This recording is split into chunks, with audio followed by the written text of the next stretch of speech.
주님의 은혜 안에서 믿음의 명문가를 세워갈 수 있기를 축복합니다. 오늘 말씀처럼 하나님께서 나중에 우리의 믿음의 공력을 불로 심판하시게 될 때 여러분들은 금이나 은이나 보석처럼 더욱더 빛나서 하나님에게 높임받는 여러분들 되시기를 축복합니다.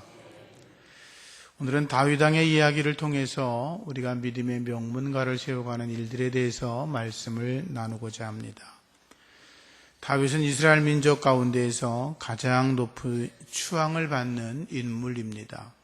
물론 우리가 성경을 읽으면서도 다윗 같은 위대한 왕들을 접하기가 어렵다는 것을 우리는 쉽게 알 수가 있습니다. 다윗은 나이가 30세가 되어서 40년 동안을 유다와 이스라엘을 다스렸던 왕이었습니다. 이스라엘의 영원한 왕권을 확립해서 424년 동안이나 그의 왕권이 유지가 되었었고, 또 다윗은 왕으로 있는 동안에 이스라엘의 주변에서 괴롭히던 여러 열강들을 다 제압을 했습니다. 여부스 족속, 블레셋 족속, 모압 족속, 또 아람, 에돔, 암몬 족속 등 이스라엘을 날마다 괴롭히던 그 족속들을 다 물리치고 오히려 그들에게 조공을 받는 그런 강력한 나라로 세워지게 되었고, 그래서 다윗이 다스리던 나라는 이스라엘 역사 속에서 가장 넓은 영토를 확장했던 그러한 은혜도 가지고 있는 왕이 바로 다윗이었습니다. 그런데 다윗이 그러한 믿음의 명문 가문을 세우고 유대 왕권을 계속 유지할 수 있었던 그러한 비결은 첫 번째가 하나님께서 다윗과 함께 하셨다라고 하는 것입니다. 사무엘서를 읽어보면 여호와 하나님께서 다윗과 함께 하셨더라라는 말씀이 여러 차례 기록되어 있습니다. 하나님이 함께 하시면 되는 것입니다. 하나님이 함께 하시면 모든 막힌 문제들, 얽혀있는 문제들, 해결되지 않는 문제들도 하나님의 손길 안에서 다 해결되는 줄로 믿습니다. 하나님이 열면 닫을 자가 없고 하나님이 닫으시면 열 자가 없는 것입니다.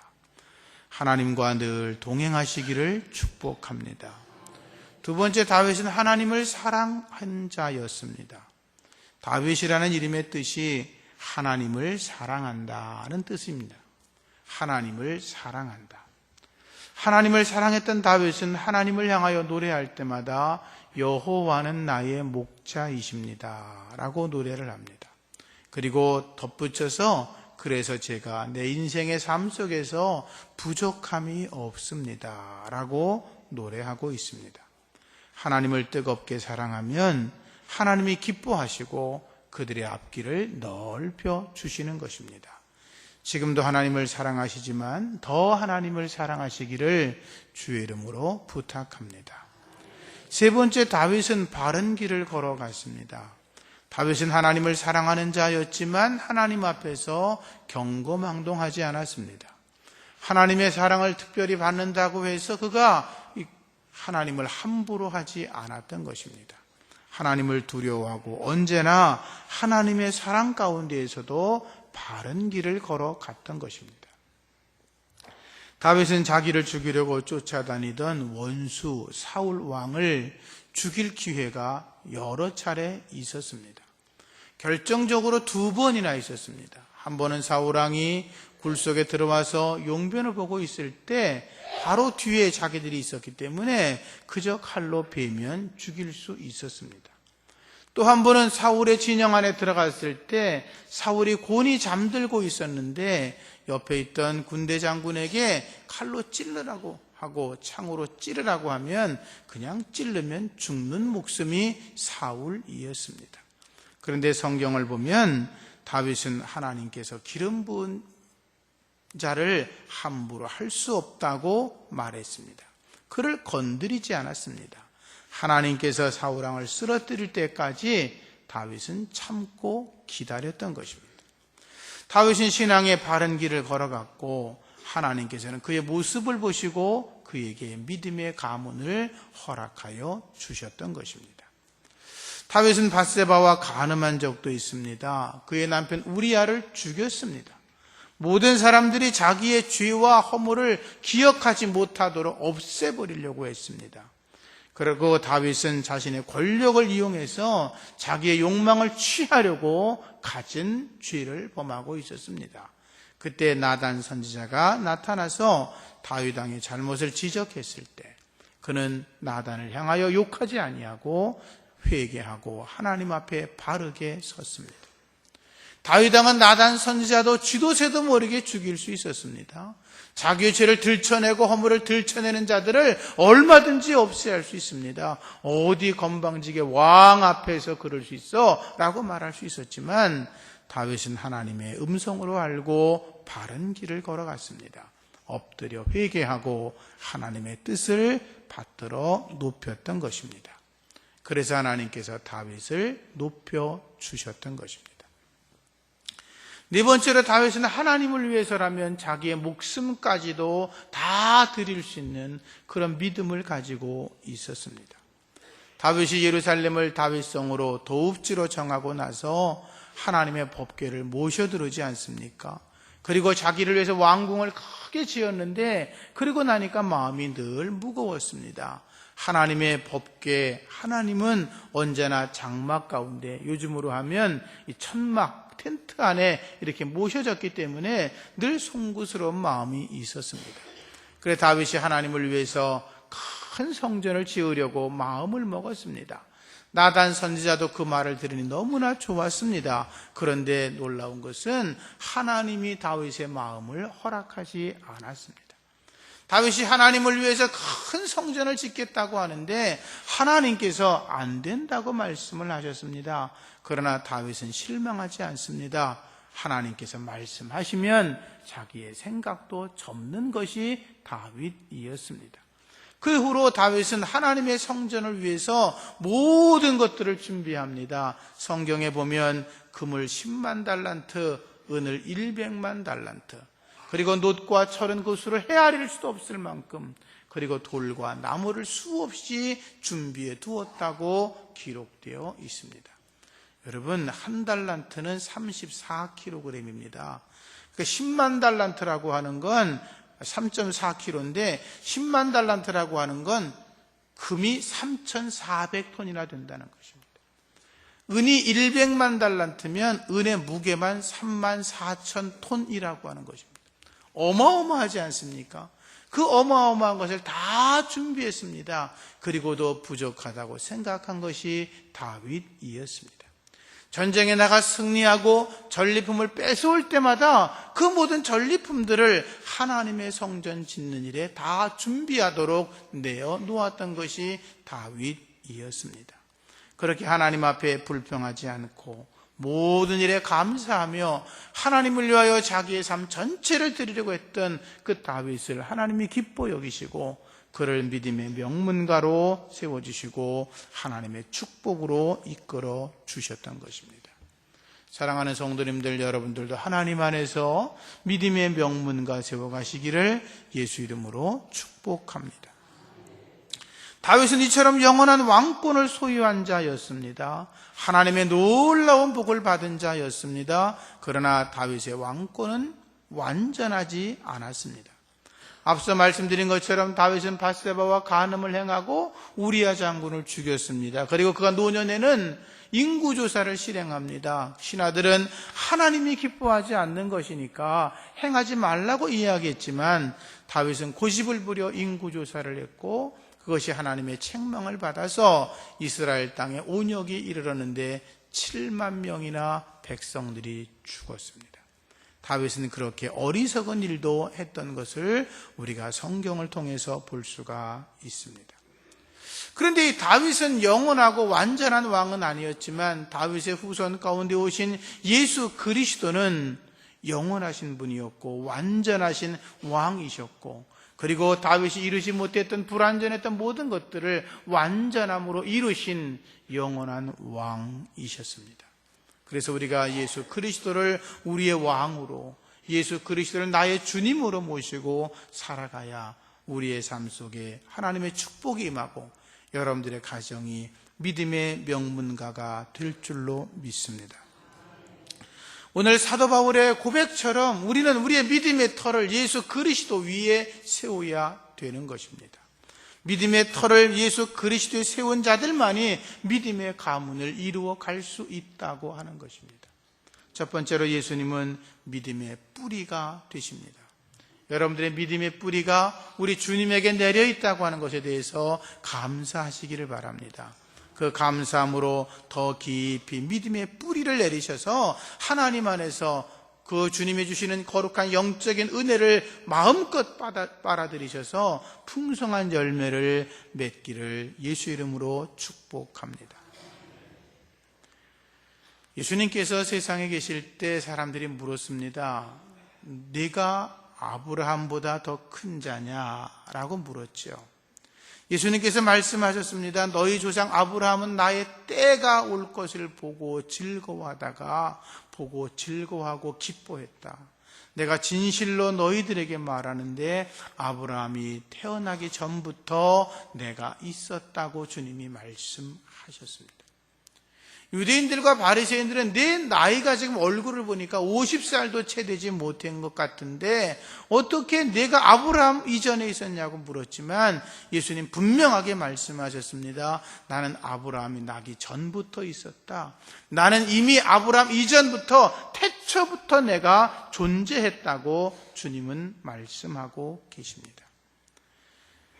아브라함을 이스라엘 백성들은 복의 근원자로 믿음의 조상으로 여기고 있지만 예수님 말씀하시기를 그 아브라함이 믿음의 대상으로 섬겼던 자가 바로 나다. 그래 너희가 이제는 아브라함을 섬길 것이 아니라 예수 그리스도 하나님의 아들 나를 섬기라고 주께서 말씀하셨습니다. 예수님께서도 바리새인들과 토론하던 중에 예수님이 이렇게 물어보았습니다. 너희는 그리스도를 어떻게 생각하냐? 어떤 분이라고 생각하냐? 그래서 바리새인들이 대답했습니다. 그리스도는 다윗의 자손이십니다. 라고 대답을 했습니다. 예수님이 또 이렇게 물었습니다. 그러면 성경에 보면 다윗이 성령의 감동을 받아서 그리스도를 나의 주라고 칭했는데 어떻게 그리스도가 다윗의 자손이 되겠느냐? 다윗이 그리스도를 향하여 나의 주님이라 그랬는데 어떻게 다윗이 부른 주님이 다윗의 후손, 다윗의 자손이 될 수 있겠냐라고 주님이 되물었습니다. 그들이 무슨 말인지를 몰라서 어리둥절하고 있을 때 주께서 이렇게 말씀하셨죠. 다윗이 주님이라고 부르던 그가 바로 나라고 주님은 말씀하셨습니다. 예수님께서는 당신의 기원에 대해서 말씀하실 때 내가 이미 다윗의 이전에 있었다. 내가 아브라함 이전에 있었다. 태초부터 있었다. 하나님께서 천지를 창조하시기 이전부터 내가 함께 있었고 내가 천지를 창조했고 온 인류를 창조했고 너희들도 나를 온전히 섬겨야 된다. 내가 바로 하나님의 아들이라고 주님은 말씀하셨던 것입니다. 그래서 우리가 우리의 믿음의 뿌리를 우리의 주님이신 예수 그리스도에게 내려야 된다라고 하는 것입니다. 아브라함이 믿음의 조상이 되고 영원한 왕권의 근거가 됐던 것은 그의 믿음의 뿌리가 예수에게 있었기 때문이라는 거죠. 다윗이 나의 주님이라고 불렀던 그 그리스도가 바로 나인데 다윗이 영원한 왕권을 유지할 수 있었던 것이 바로 그가 찬송했던 주님 때문이라는 거죠. 아브라함도 다윗도 믿음의 뿌리를 그리스도 메시아 예수님에게 내리고 있었다고 주님은 말씀하시면서 너희들이 나를 믿어야 믿음의 뿌리를 내려야 축복을 받는다고 말씀하신 것입니다. 믿음의 뿌리를 깊게 내리시기를 축복합니다. 그래서 예수님에게 깊은 뿌리를 내리셔서 영광된 믿음의 가문을 세워가시기를 축원합니다. 여러분들이 여러 번 설교할 때 들었던 이야기를 제가 하나 더 하겠습니다. 미국의 청교도 역사 속에서 가장 위대한 영향력을 행사했던 분 중에 한 분이 조나단 에드워드라는 분입니다. 그분이 프린스턴 대학을 졸업하신 분이고 그 학교에서 교수도 하셨던 분입니다. 그런데 프린스턴 대학에서 공부하던 이상현 우리나라 교수가 있는데 그 프린스턴 대학의 위인들을 쭉 조사하다가 인물들을 조사하다가 조나단 에드워드의 가문을 조사하게 되었습니다. 그런데 그 조나단 에드워드 그분은 영성이 아주 탁월하신 분이었고 지성도 탁월했고, 근데 그분의 설교는 요란하진 않았고 잔잔했지만 말씀을 듣는 자들의 심령을 변화시키는 능력을 가지고 있었습니다. 너무나 그의 설교가 강력하고 힘이 있어서 성도들이 받아들이기 힘들어서 그분은 막 교회에서 쫓겨나고 여러 군데로 옮겨 다닌 적도 있었다고 기록이 되어 있습니다. 그러나 그분의 설교는 오직 하나님 중심이었고 강력한 말씀이었는데 그의 후손들을 조사해 보니까 617명 중에서 총장을 지낸 사람이 12사람, 대학 교수가 75명, 의사가 60명, 성직자가 100명, 군 장교가 75명, 저술가가 80명, 변호사가 100명, 판사가 30명, 공무원이 80명, 국회의원이 4명, 미국의 부통령이 1명 배출되었다고 그럽니다. 동시대에 조나단 에드워드와 같은 고향에서 같이 자라났던 그 또 한 사람의 친구 맥스 주크라고 하는 사람이 있는데 그는 음탕한 여자와 결혼을 해서 경건을 잊어버리고 제멋대로 살아간 사람이었습니다. 그의 후손을 함께 조사하니까 1292명의 후손이 있었는데 유아기 때 죽은 아이가 309명, 직업적인 거지가 310명, 불구자가 440명, 매춘부가 50명, 도둑놈이 60명, 살인자가 70명, 그저 그렇게 살아간 사람이 53명이었다 그럽니다. 조나단 에드워드의 어머니는 경건한 기독교인이었고 그의 아들을 위해서 늘 기도하던 여인이었습니다. 여러분, 여러분의 기도가 여러분의 자녀들을 훌륭하게 만들고 여러분의 자녀들과 후손들 가운데 위대한 믿음의 명문가들이 많이 세워질 줄로 믿습니다. 우리의 믿음의 뿌리를 오직 예수 그리스도에게 내려야 된다라고 하는 것이죠. 우리의 믿음의 터는 예수 그리스도이십니다. 앞서 말했지만 사도 바울이 고백합니다. 우리가 지혜로운 건축자같이 터를 닦아두어야 되는데 그 터를 닦는 그 터가 누구냐? 예수 그리스도라고 말했습니다. 우리의 믿음의 터가 바로 예수 그리스도이어야 된다는 것입니다. 여러분, 여러분의 삶의 근거를 예수 외에 다른 것을 두지 말기를 부탁을 드립니다. 우상을 섬기는 분도 없겠지만 돈을 나의 삶의 터전으로 내가 배운 지식과 나의 경험과 나의 어떤 내 생각의 여러 가지 판단들의 근거를 나의 터로 잡지 마시고 예수 그리스도를 믿음의 터로 세우시기를 주의 이름으로 부탁합니다. 남태평양에 핏카린이라고 하는 조그마한 섬이 있습니다. 아주 너무나 작아서 지도에도 잘 나타나지 않는 섬이라고 그러는데요. 1790년에 그 핏카린 섬에 아주 엄청난 사건이 일어났습니다. 그 섬으로서는 그렇다는 거죠. 마운틴호라고 하는 배에서 폭동이 일어났습니다. 폭동이 일어나면서 선장을 죽이고 거기서 이제 폭동을 일으켰던 그 선원들하고 원주민들하고 그리고 원주민 여자들하고 한 30여 명 되는 사람들이 그 섬에 정착하게 되었습니다. 선원 중에 한 사람이 술을 만드는 법을 아는 사람이었는데 그 사람이 술을 만들어 가지고 이제 흥청망청되고 놀아나기 시작했습니다. 음탕과 쾌락과 그리고 방탕한 일들이 그 섬 안에 계속 이어져 가기 시작했고 그들이 그 섬에 정착한 지 10년이 지난 뒤에는 백인 남자 한 사람만 살아남았고 그리고 원주민 여자들과 혼혈된 아이들만 몇 살게 시작했습니다. 나머지는 다 죽은 거죠. 서로 죽인 거죠. 근데 그러다가 이제 이 백인 남자 하나가 그 섬을 이렇게 지배하고 다스려 나가야 되는데 그러다가 이제 그들이 정박시켰던 배가 생각이 나서 어느 날 그 배에 들어가서 이것저것 뒤져내기 시작했습니다. 거기서 혹시 무슨 좋은 게 없을래나 하고 뒤지러 다녔는데 그가 정말로 좋은 걸 하나를 찾았는데 그게 뭐냐면 성경책이었습니다.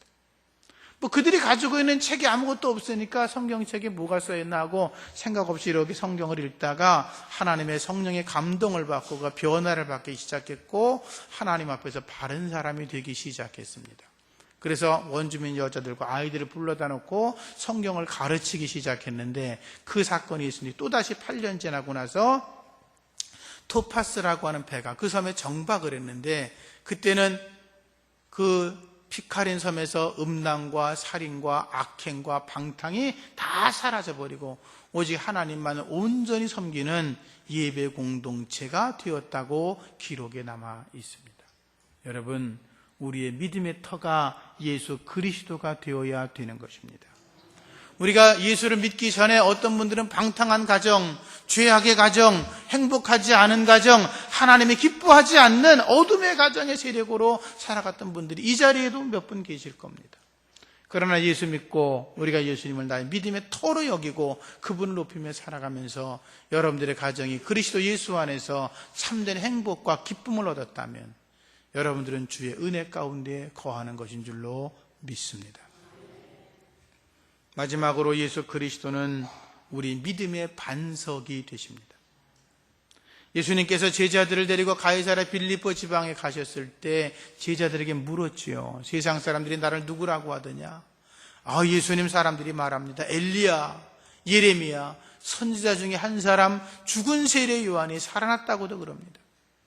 그럼 너희들은 나를 누구라고 하느냐 물으니까 제자들이 망설이고 있을 때 베드로가 대답하죠. 주님은 그리스도이십니다. 살아계신 하나님의 아들이십니다.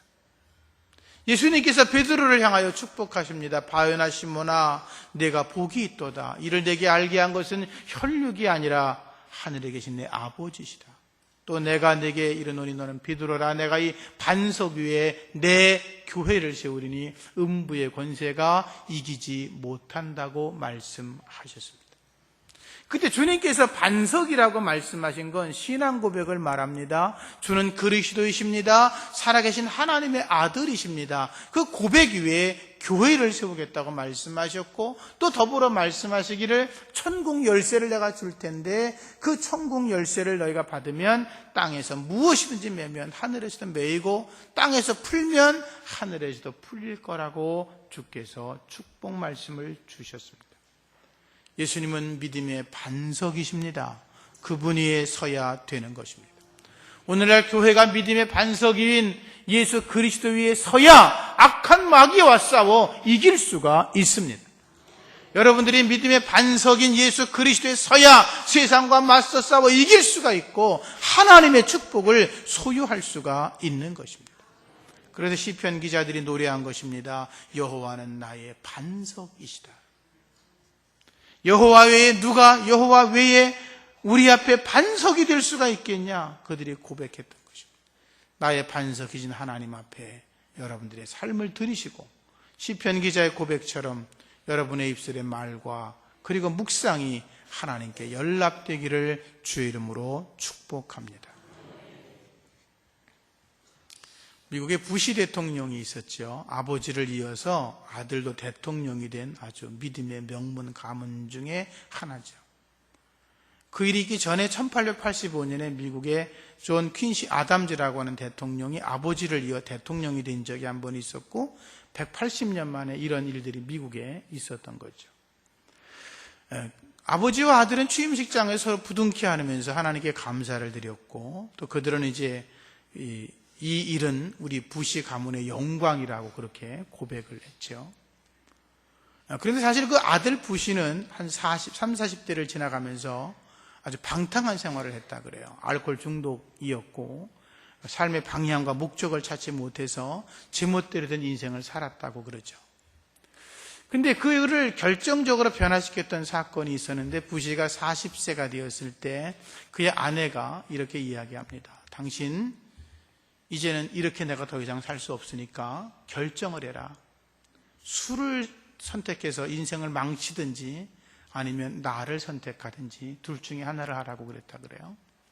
그의 친구 중에 한 사람 에번스라고 하는 친구가 있는데 그 생일날 둘이 같이 술을 끊기로 결정을 하고 성경을 365개로 이렇게 단락을 쪼개가지고 매일 성경을 부시에게 읽게 해서 1년에 한 번씩을 읽게 했다고 그래요. 그러면서 이제 그 부시가 성경을 읽기 시작하면서 목사님들의 도움과 지도를 받으면서 삶이 변화되어지기 시작했고 독실한 기독교인이 되었죠.